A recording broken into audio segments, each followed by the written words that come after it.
Oh, hi! Oh, hi there! I'm going to show you today how to create a simple applique from a line design. So first, we have to scan the image. So we're going to go up and we are going to select line design. So you're already in IQ, my IQ or design My center. Design Center. Yes. Okay. We're going to touch scan and we selected the line design because this is a solid black and white line. It doesn't have any coloring in it. If we selected image scan, it wouldn't be digitizing anything at all. And if we selected illustration, it would be filling it in with satin stitches, and our goal is to create an applique. So line design and then scan. And okay.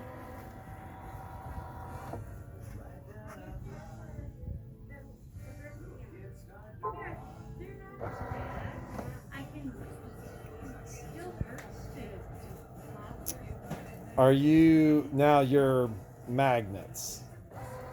Are those on there in any specific order, or do you have them positioned in that way for any reason? Let me tell you a secret. I don't even like using the magnets.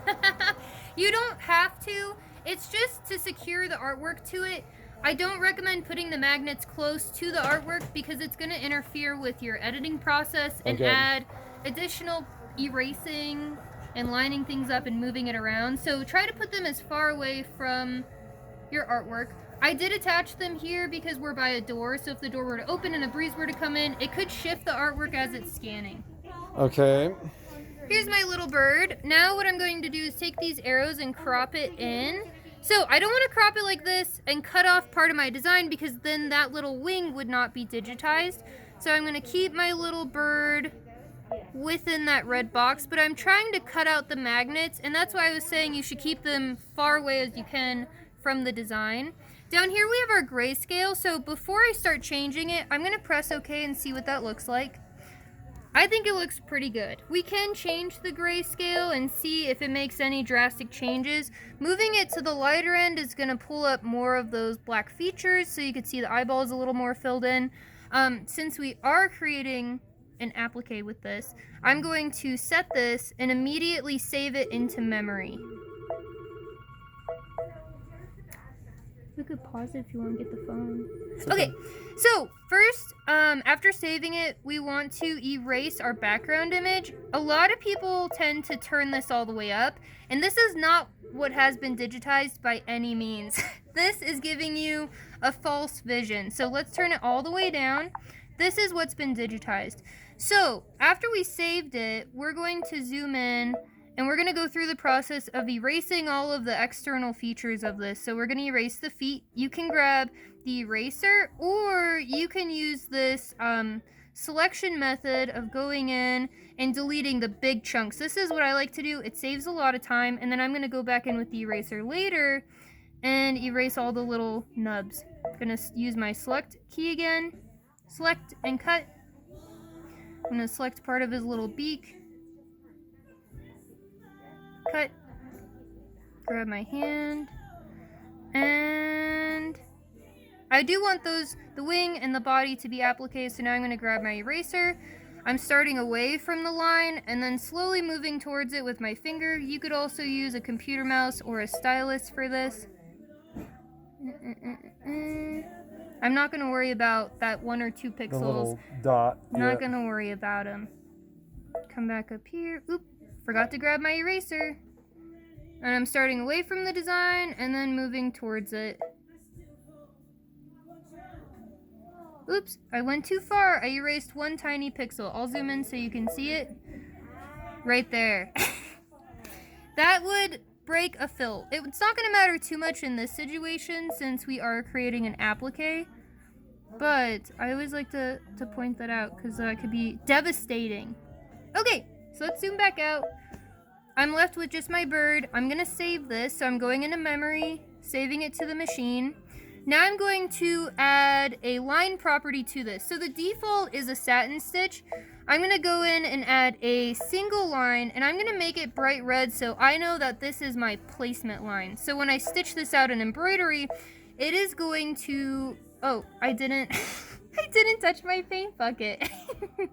Paint bucket, touch the line. Now it's all red. I know that my placement stitch has been applied to it.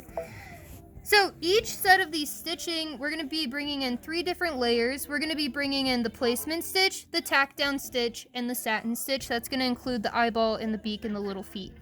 So placement stitch, I'm not making any changes. I'm going to press set. This is going to bring it into embroidery, so you want to make sure that you've saved it. I save it every time I make a change when I'm at home. Here it is. I'm going to touch add. I'm not doing anything else here except for touching add. I'm going back into IQ or my design center. I'm going to pull this out of the pocket. So my memory to retrieve it is a pocket with a little arrow coming out of it. I'm pulling up my design with just the body of the bird, and I'm going to press OK. I'm leaving it in the same spot. I'm not going to be moving it around. Going back into my line property menu. And since this is going to be the tack down stitch that secures the fabric to my stabilizer, my fabric, I'm going to be selecting the bean stitch, and I'm going to make this a different color. So I'm going to make this blue. Grab my paint bucket for my line property and tap the line. I can see it's all blue. It's a little hard to see probably on camera. I'm going to press next. Leaving everything as is again and pressing set. So you can see I have my placement, I have my tack down, and I only see my tack down because that was what was brought in. I'm going to touch add once more, go into my design center, and this time I'm going to be retrieving the bird itself. Boop, there he is. I'm leaving everything where it is. The only thing I'm going to do is change the color of the satin stitch. Let's make our little bird teal, or maybe we should make it yellow, so more of a contrast with that blue. Touch my paint bucket and touch the line. So you'll notice every line has changed. I'm also going to go into my line property menu and grab an orange. What is orange? Is this orange? I'll grab this yellow. And I'm going to fill in his beak. It's really hard to see. There's his little beak. And I'm going to leave his eye all chunky. So I'm going to press next. There are changes you can make to this, but for the sake of time, we're just going to press set. And there's my little birdie. So I have my placement stitch, my tack down stitch, and then the final encasing and satin stitch, with addition to his little feet, his beak, and his eye for detail stitching. And that's how you create an applique in IQ or my design center. Bye!